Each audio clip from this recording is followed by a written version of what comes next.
جو لوگ پرہیزگار ہیں جب ان کو شیطان کی طرف سے کوئی وسوسہ پیدا ہوتا ہے تو چونک پڑتے ہیں اور دل کی آنکھیں کھول کر دیکھنے لگتے ہیں، اور ان کفار کے بھائی انہیں گمراہی میں کھینچے جاتے ہیں، پھر اس میں کسی طرح کی کوتاہی نہیں کرتے، اور جب تم ان کے پاس کچھ دنوں تک کوئی آیت نہیں لاتے تو کہتے ہیں کہ تم نے اپنی طرف سے کیوں نہیں بنا لی؟ کہہ دو کہ میں تو اسی حکم کی پیروی کرتا ہوں جو میرے پروردگار کی طرف سے میرے پاس آتا ہے۔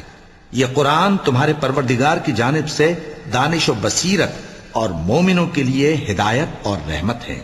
اور جب قرآن پڑھا جائے تو توجہ سے سنا کرو اور خاموش رہا کرو تاکہ تم پر رحم کیا جائے، اور اپنے پروردگار کو دل ہی دل میں عاجزی اور خوف سے اور پست آواز سے صبح و شام یاد کرتے رہو، اور دیکھنا غافل نہ ہونا۔